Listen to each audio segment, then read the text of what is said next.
Welcome to questions to the Prime Minister. Mike Martin. Question number 1, Mr. Speaker. Prime Minister. Thank you, Mr. Speaker. I welcome the progress in talks between Ukraine and the United States. We must now redouble our efforts to get a lasting, secure peace. And, Mr. Speaker, on Saturday, I'll convene international leaders to discuss how we can make further progress. Can I also pay tribute to the bravery and dedication of all those responding to the ship collision off the East Yorkshire coast? Our thoughts, and I'm sure of the whole House, are with the family of the crew member who is sadly presumed dead. Mr. Speaker, this week we introduced landmark legislation to get Britain building, paving the way to restoring the dream of home ownership for working people across the country. We're also driving forward our Employment Rights Bill, the biggest boost to workers' rights in a generation. That's our plan for change in action. This morning I had meetings with ministerial colleagues and others. In addition to my duties in this House, I shall have further such meetings later today. Mike Martin. Thank you, Mr. Speaker.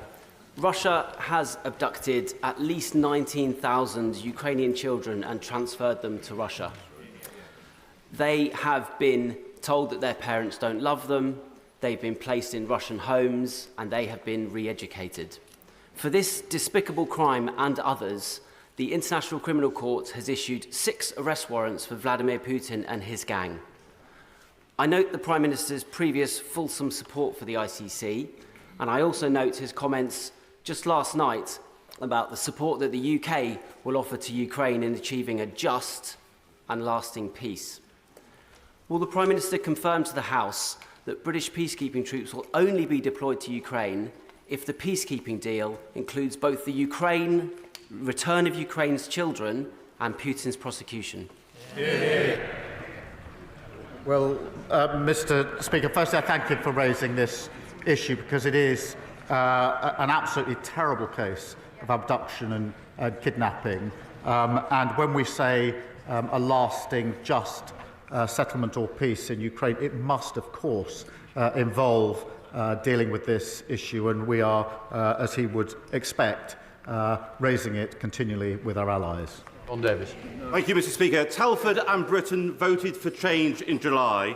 Yet this week we saw the bizarre spectacle of the Conservatives attempting to bring back the Rwanda policy, clinging onto a gimmick that cost the British taxpayers £700 million, yet only sent 4 volunteers to Rwanda. As Labour works to secure our borders through our plan for change, does the Prime Minister agree with me? It's quite clear the party opposite have done absolutely nothing. Well, he's quite right. They ran an open borders experiment that saw numbers go up to almost 1 million. And the leader of the opposition was the cheerleader, thanking herself for the lobbying that she did. The Rwanda scheme, yes, Mr. Speaker, £700 million of taxpayers' money to remove 4 volunteers. What a contrast. We've got the flights off. 19,000 people removed who shouldn't be here. As with the NHS, with prisons, the economy, everything else, we're clearing up the mess that they lost. Leader of the Opposition, Kemi Badenoch. Later today, the Prime Minister is meeting the family of Sir David Amess. Sir David gave this House and our country 40 years of service. I hope the Prime Minister will agree that getting the response to his murder right is vital, not just to his family, but to our democracy. Mr. Speaker, every week I speak to businesses who are letting go of staff or closing. Has the Prime Minister been given an estimate of how many people will lose their jobs because of his budget? Prime Minister. Mr. Speaker, just on the question of Sir David, he was a deeply loved and respected colleague, and behind me is the plaque, as is the plaque to Joe Cox in front of me. And I know this was deeply felt by the House, but particularly, as I acknowledged at the time, by the party opposite, who lost a colleague and a friend in the most awful of circumstances. Mr. Speaker, I am meeting the Amess family later on today, and will make sure that they get answers to the questions that they ask. Mr. Speaker, in relation to businesses, I'm really pleased to say we've got thousands of new jobs into the economy. We've got more investment in the last 20 years an absolute record. Wages are up higher than prices. 3 interest rate cuts, the best boost for the cost of living for a very long time. Mr. Speaker, the Prime Minister needs to get out more. Inflation is up, and estimates of job losses are between 130,000 and 300,000. Okay. His tax rises are hurting every sector of the economy. Things are getting worse for nurseries. Nurseries are writing to stressed parents right now, telling them that fees will go up because of his jobs tax. Can he explain how more expensive childcare is good for the economy or for working families struggling to make ends meet? Well, Mr. Speaker, we're putting in childcare. Look at the breakfast clubs, 2 in her constituency. But she's rather forgetting the £22 billion black hole that they left, that we had to deal with. That's why we had to take the necessary but right measures we did in the budget. And what's her response? Not that she'd reverse them. Oh, no, she doesn't say that. She attacks what we've done, but she doesn't say she would reverse it because she wants all the benefits of our budget in returns of investment, but she doesn't want to pay for it. That's how we got into the mess in the first place. Mr. Speaker, the Prime Minister is out of touch because he should know that nurseries are charging over £2,000 for full-time care. That's £24,000 a year after tax, and he's talking about 60p breakfast clubs. He has no idea what people out there are experiencing, and it is not just the families. Even councils must pay his jobs tax. To cope with it, the average council tax bill is increasing by over £100 in April, after he promised to freeze it. Hard-working families' money is going to the Chancellor instead of social care and fixing potholes. Why should these families pay more for less? Well, she really shouldn't denigrate what she calls, I think, 60p breakfast clubs. She should be welcoming them. And she asked about council tax, Mr. Speaker. The Tories put up council tax every year for 12 years. Their manifesto, Tory LGA manifesto, government should remove the caps on council tax. And then Hampshire Council, Tory, wanted a 15% increase. We said no. Slough Council, again, Mr. Speaker, Tory, wanted 3%. We said no. Windsor and Maidenhead, Tory, now Lib Dem, wanted 25%. We said no. We're the ones that are doing the right things to get this country on the right track. Mr. Speaker, the point is he promised to freeze, and they are going up. And if he wants to talk about councils, let's look at Liverpool or maybe Birmingham, where the rubbish is piling up so high, people vote Labour and all they get is trash, just like what he's saying at the dispatch box.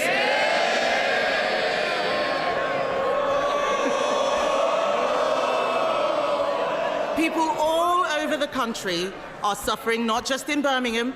Millions of elderly people have had their winter fuel payments snatched away. At the same time, care home fees are set to go up by a devastating £3,000 because of his jobs tax. How does he expect pensioners on a fixed income to make ends meet? Mr. Speaker, this is why it's so important that wages are up higher than prices. That's why it's so important that the interest rates are coming down. This is the biggest boost for the cost of living for a very, very long time. What we're doing is picking up and fixing the mess that they left. Kemi Badenoch.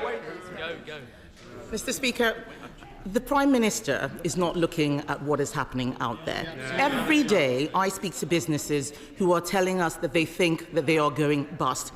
And as if businesses and families didn't have enough to worry about, supermarkets say food prices will increase by over 4% because of the jobs tax. And that's before we get to the immoral family farms tax on the very farmers who work so hard to produce our food. What does the Prime Minister have against farmers anyway? Does he not see that his budget is killing farming in this country, and he is making life so much harder for everyone else? Mr. Speaker, the budget provided £5 billion for farming over the next 2 years. That is a record amount. We've set out the roadmap for farming, which has been welcomed by farmers. And many thousands of farms have benefited from the farming schemes. But she talks about prices. Wages are going up higher than prices. That's the first in a long time that's happened. So for families across the country, they're better off under Labour. Kemi Badenoch. He's got no answers today. What the farmers are complaining about is the sustainable farming incentive, which he has just scrapped or withdrawn. They are making mistakes with this budget. And that's why in 2 weeks, the Chancellor will come to this House to present an emergency budget the Prime Minister said we would not need. They will try and make out it's because of global events, but the truth is they trash the economy with their bad choices.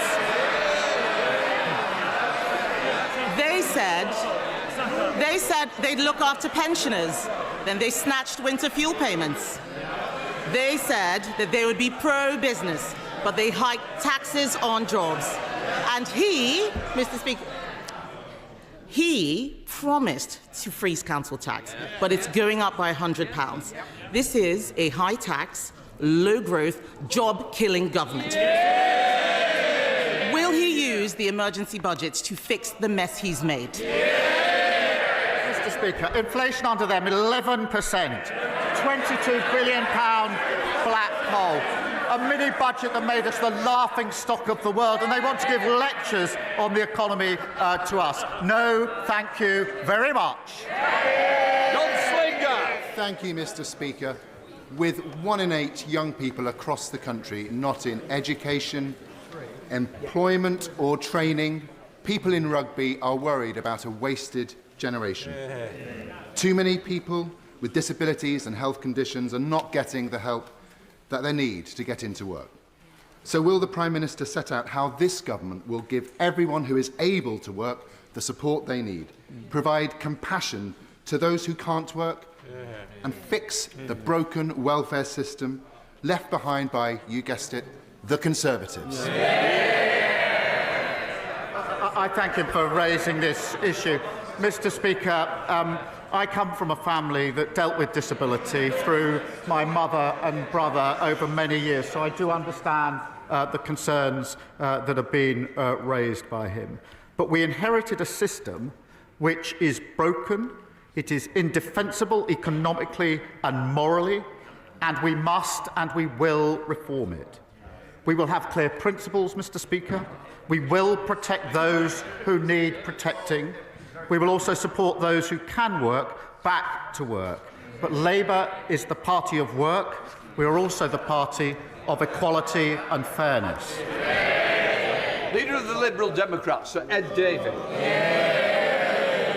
Thank you, Mr. Speaker. I'd like to begin by giving a shout-out for Young Carers Action Day today, but I promise the House I will not sing.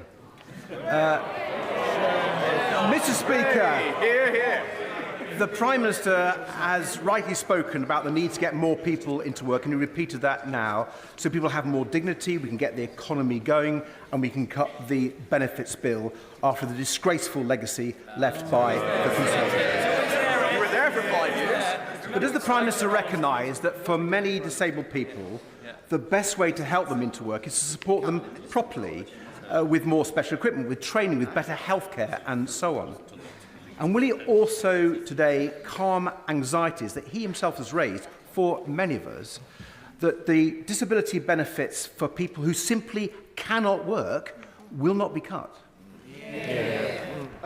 Mr. Speaker, we will, of course, as I've just said, the principles, we will, of course, support those who need support, but also help those who can work into work. They'll be the guiding principles. But what we've inherited is shocking, and they ought to be silent. 1 in 8 young people not in education, work or training. That is a lost generation. That is their inheritance. They've got plenty to say now. They did nothing for 14 years and left this in terrible inheritance. And Davey. Mr. Speaker, turning to international issues, can I congratulate the Prime Minister on helping to secure the restoration of US military and intelligence support for Ukraine? But can I press him on progress to persuade President Trump against damaging metal tariffs already hitting British industry? The Prime Minister knows that we on these benches believe he must be more robust with President Trump, like the Europeans and like the Canadians. So will the Prime Minister fly out to Canada as soon as possible to show their new Prime Minister and the Canadian people that Britain stands with its Commonwealth allies against Trump's threats and against Trump's tariffs? Well, Canada is an ally and a very important ally too, and I've spoken to our allies on many occasions about the situation in Canada. On the question of tariffs, obviously, like everybody else, I'm disappointed to see global tariffs in relation to steel and aluminium.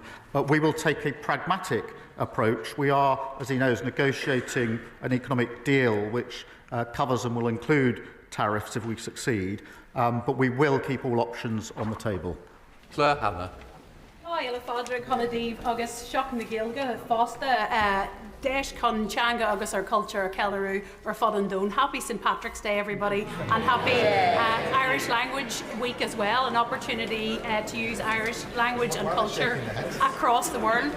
It's an increasingly turbulent world, Prime Minister, with relationships and norms turned upside down over recent weeks, and that's why I congratulate the Prime Minister and the Taoiseach for re-establishing warm and firm relationships at their summit last week. And it's reassuring for all of us to know that whatever our constitutional future, that bond is lasting and refreshed. Will the Prime Minister join me in wishing a happy St. Patrick's Day to all who value our shared bonds? And can I take this opportunity to invite him to Belfast in August 2027, which was announced this week as the host of the Fleadh na HÉireann for the first time? Well, can I join her in wishing everybody celebrating a very happy St. Patrick's Day? Mr. Speaker, she's right. We need a strong and settled relationship between the United Kingdom and Ireland, and the need for that has never been greater, which is why I was delighted to host the Taoiseach in Liverpool last week at our first annual UK-Ireland summit. We've turned the page, started a new era for our relationship with Ireland, and I'd be very happy to go to Belfast in 2027. I want to go much sooner than that. Andrew Stone. Thank you very much, Mr. Speaker. In just 20 days' time, new sentencing guidance will come into effect that the Justice Secretary has already conceded will be two-tier in its nature. It will mean that the colour of your skin or the religion you have can give you leniency in the eyes of the law and will plunge public confidence in the judiciary into crisis. But it is avoidable. We Conservatives have tabled a bill that, if backed on Friday, can stop this guidance in its tracks. So will the Prime Minister, will he now overrule his Justice Secretary and confirm here and now that he will back this bill, or will he simply step aside and prove he has in fact been two-tier Keir all along? Well, everyone should be equal before the law. That is why the Lord Chancellor has taken up the issue with the Sentencing Council. But he needs to do his homework, because the proposal that he complains about was drafted in 2024, and the last government was consulted. And when they were consulted, what did they say? They said they welcomed the proposal.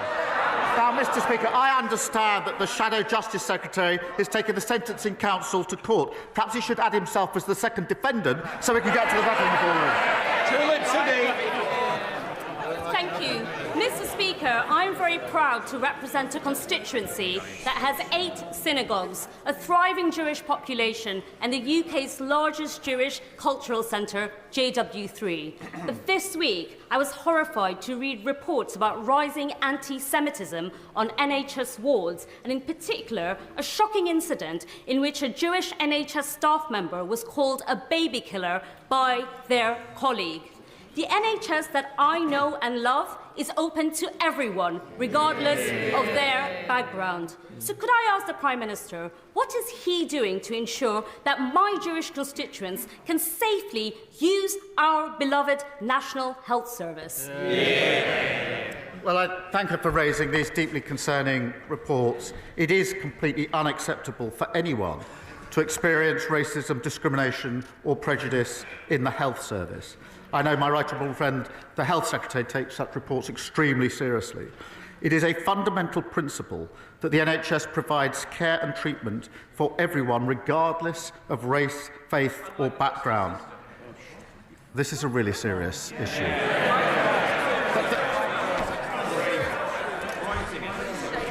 You've let yourself down, you know it. I expect all trusts and healthcare providers to take necessary action against any staff who've expressed views that do not reflect the views and values of the NHS. Dave Dugan, a closed question. Question 9, Mr Speaker. Mr Speaker, he asked about UK-US relations. As he knows, and the House knows, I'm committed to strengthening those relations. The US is an indispensable ally. We are working together to try to secure a just and lasting peace in Ukraine. And I've spoken to the President on a number of occasions, including this week. Dave Dugan. I agree with the Prime Minister in those sentiments. The ceasefire negotiations this week are a cause for great optimism, and I welcome the efforts that the Prime Minister's National Security Advisor, Jonathan Powell, had done in leading that priority. But last week at the dispatch box, the Prime Minister said in answer to my right honourable friend, the member for Aberdeen South, that he had no knowledge of the United States planning to withdraw military aid from Ukraine, yet they did that the following day. It's against that backdrop, because I know the Prime Minister wants a just and lasting peace in Ukraine that respects Ukraine's borders and territorial integrity. When he's impressing that priority upon the President of the United States, what reassurance can he give the House today that the President of the United States is actually listening? Let me give this reassurance. As soon as that step was taken, I and my team started work to try and ensure that we could get back to a situation of full support for Ukraine. I won't detail everything that was involved over the last week. I can assure him and the House a huge amount of hard work, discussions and diplomacy was used with all of our allies and others to ensure that we could get yesterday to go as well as we hoped it would. I am pleased that we've made progress. I think that's very important for Ukraine, and I'm extremely pleased that support has been put in, backed by the US, for Ukraine. So that's what I did once I understood what had happened. I'm pleased with where we've got to, but as ever, we must go further. Richard Bergen. Thank you, Mr Speaker. Disabled people in my constituency are frightened. And they're frightened because they're again hearing politicians use the language of tough choices.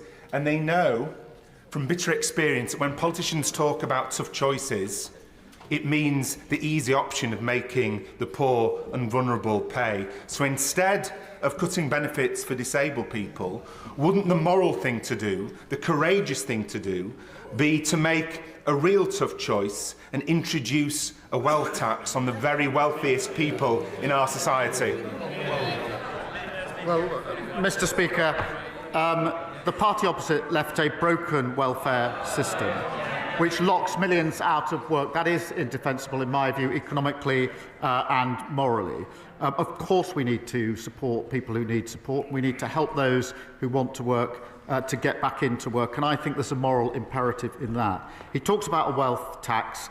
We have raised money, the energy profits levy, taxing non-doms and air passenger duty on private jets. But this isn't a bottomless pit, and we must kick-start growth to get the economic stability that we need. Sir Geoffrey Clifton-Brown. Most people would accept that we need more housing in this country, yet so often it's not accompanied by the necessary infrastructure. In my own constituency, thousands of houses are proposed, yet without the £250 million to upgrade Junction 12 of the M5, the inspector is likely to rule our plan unsound. So will the Prime Minister use his upcoming planning and infrastructure bill to see how developer and landowner contributions can more effectively build this vitally needed infrastructure which would benefit communities up and down the country? Well, he's right. We have to get the houses built that we need in his constituency and elsewhere, something that the party opposite failed to do. That's why we've introduced the infrastructure bill, which I think he welcomes, and that bill will get Britain building so we can deliver on those 1.5 million new homes through our plan for change. In relation to the particular issue he raises, I know that he and my honourable friend, the member for Stroud, have been working together to try to resolve this issue, as I understand it, and I'm happy to ensure he gets a meeting with the relevant minister if that would help in taking it further. Sir Jean Joseph. Thank you, Mr Speaker. can I commend this Labour government's landmark reforms to get Britain building through our plan for change. I look forward to working with ministers to ensure developers deliver on what they promise to local residents so that new homes also have access to roads, GP surgeries and dentists and don't create an extra burden on hospitals like the William Harvey Hospital in my Ashford constituency. What is the Prime Minister's message to the blockers standing in the way of the homes and vital infrastructure our country needs? Well, he's a dedicated campaigner for his constituents. Well, we know who's been standing in the way for the past 14 years. It's the party opposite, and they've learned absolutely nothing.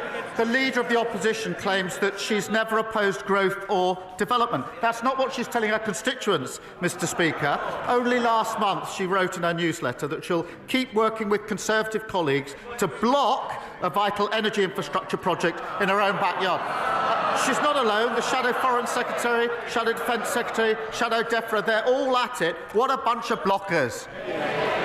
Sir Ashley Fox. Mr. Speaker, the Employment Rights Bill will grant union equality representatives the right to paid time off work. But it does. Will the Prime Minister grant special constables the right to take unpaid leave to perform their duties? I'm grateful to him for raising the question of special constables who play a very important role in our communities and keeping us safe. The numbers of special constables dropped under the last government. We support the existing employer-supported policing scheme and will support our special constables, but they dropped under the last government. Andy MacDonald. Thank you, Mr. Speaker. Long time. I recently visited Middlesbrough's James Cook University Hospital and learned of the brilliant work in the neurosciences department for the survivors of stroke, brain and spinal injuries and many others. But it only has 18 rehabilitation beds to serve a population of some 1.4 million people, whereas the guidelines say it needs 80 beds, meaning that patients in the Tees Valley do not get the rehabilitation they need. So will the government remedy the position by ensuring that resources are allocated to meet the ambition to develop a world-class new rehabilitation centre to serve the Tees Valley and beyond? Well, I thank him for his question. It is important to hear about the important work that James Cook Hospital is doing in his constituency. We are investing £350,000 in research on interventions which support people with functional neurological disorders to rehabilitate them within the community. And of course our plan for change invested £25 billion to cut waiting lists, speed up treatment and shift more care into the community.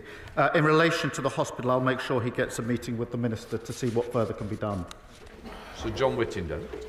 Will the Prime Minister look at the case of my constituents, Mr. and Mrs. Adrian Fenton, who returned home from visiting France in their motorhome to discover an illegal immigrant concealed in the bike rack? They reported it immediately to the police, only to receive a fine from the Border Force of £1,500. Will he agree that my constituents ought to be thanked rather than punished? And does he accept that this action will send a message to deter anybody from acting responsibly in the future? Can I thank him for raising this important case on behalf of his constituents? I've seen some of the details and I am concerned about it, and I do think it's important, as he says, that the Home Office look into it, and therefore we will do so, and I'll make sure that he is updated in relation to that in due course. Richard Dowd. Thank you, Mr. Speaker. Veterans in Sefton, one of the many remarkable charities in my constituency, indicate that statistics can only partly measure the price paid by servicemen and women. Incidents of broken marriages, suicides, alcoholism, deep depression and homelessness among veterans remain largely unquantified. Given that, will my right honourable friend restate Labour's commitment to providing our veterans the holistic support they need and deserve? Well, we owe an extraordinary debt to our veterans, Mr. Speaker. We are committed to renewing the nation's contract with those who've served, and that includes the guarantees of homes for heroes for those who have served, dedicated mental and physical healthcare pathways in the NHS, and dedicated to sport to help those leaving service using their skills to find new and fulfilling careers. Sir Dyke. Yesterday, with no notice, DEFRA closed SFI applications, leaving thousands of farmers who want to deliver public goods waiting for a year without support. So can the Prime Minister assure British farmers that they won't be left stranded and able to support environmental and food resilience goals due to lack of government support? Well, Mr. Speaker, as she knows, the SFI schemes have operated to provide quite considerable support so far. There have been a number of schemes. They've closed in the past, and then a new scheme has been put in place. They were closed in 2022 and 2023 by the party opposite without the 6 weeks' notice. But we do support farmers. We will be putting forward more details at the spending review. But the difference, Mr. Speaker, in this government is we're funding the farmers. They failed to spend the budget. Sultana. Thank you, Mr. Speaker. In October 2023, in an interview with LBC, the Prime Minister said, and I quote, "I think Israel does have that right," when asked if cutting off power and water to Gaza was appropriate. For 11 days now, Israel has blocked the entry of vital goods and aid into Gaza, subjecting over 2 million people to collective punishment and starvation. Israel's decision to also cut off electricity to a plant supplying drinking water to 500,000 people is yet another blatant violation of international law and further evidence of genocide against the Palestinian people. In light of these facts, does the Prime Minister still maintain that Israel is not committing genocide? Look, I'm really appalled by Israel blocking aid when it is needed at greater volume and speed than it's ever been needed. Blocking goods and supplies and power entering Gaza risks breaching international humanitarian law, and it shouldn't be happening. And we are doing everything we can to alleviate that situation. Sir Julian Lewis. Thank you, Mr. Speaker. In his extremely important upcoming discussions with other nations about Ukraine, will the Prime Minister focus on the fact that it was standard Russian procedure to take over other countries by having bogus elections and installing puppet governments? And will he therefore impress on other colleagues to be very wary of calls to hold elections in Ukraine during a wartime situation which could result in the subversion and takeover by Russia of the entire country? Thank you for raising a really important point, and the track record is there for all to see. On top of that, of course, we in this country did not hold elections when we were at war. That is a perfectly reasonable and normal course of behaviour. And yes, of course, that has to be part of our discussions as we go forward, including the meeting that I'm convening on Saturday. Lord Hatton. Thank you, Mr. Speaker. South Dorset is ready to play its part, making Britain a clean energy superpower. But after 14 years of Conservative failure, there are many untapped opportunities on our doorstep. Green investment opportunities such as Port Wind, Moor Wind and a hydrogen storage hub are all coming down the track. So can the Prime Minister reassure my constituents that the government will work with the Crown Court on these projects, invest in key infrastructure and ensure that South Dorset's green energy potential is hardwired into our plan for change? Well, I thank him. He's absolutely right about making Britain a clean energy superpower. We are committing £2.3 billion to support hydrogen projects, and I recognise the huge potential of South Dorset to become home to a storage hub. We're ensuring public and private investment works together, and that's exactly what the Crown Estate Act does, unlocking significant investment, boosting offshore wind and kick-starting economic growth. Andrew Rossendale. Thank you, Mr. Speaker. As the Leader of the Opposition has already mentioned, later today the Prime Minister will meet the family of our dear late colleague, Sir David Amess, who was so brutally murdered at his constituency surgery 3.5 years ago.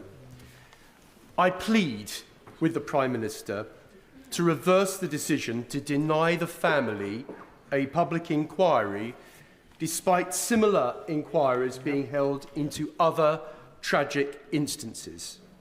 So, will he please stop this shameful saga and heed the call of the Amess family for a judge-led public inquiry into David's death and the related failure of the Prevent programme from a heartbroken family? Can I acknowledge just how heartbroken they are? It's difficult to imagine what they've gone through, what they continue to go through.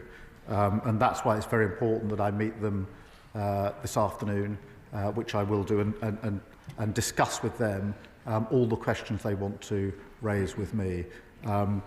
Sir David was a respected and loved a colleague across this House, and as I say, I absolutely understand how his family must feel about the tragic circumstances in which he died and then everything that followed thereafter. Final question, Chris Kay. Thank you, Mr. Speaker. Tomorrow marks 29 years since 16 children and their teacher were murdered at Dunblane Primary School. In recent weeks, my constituents have raised with me the alarming fact that adverts offering handguns for sale are appearing on technology platforms like Google and YouTube.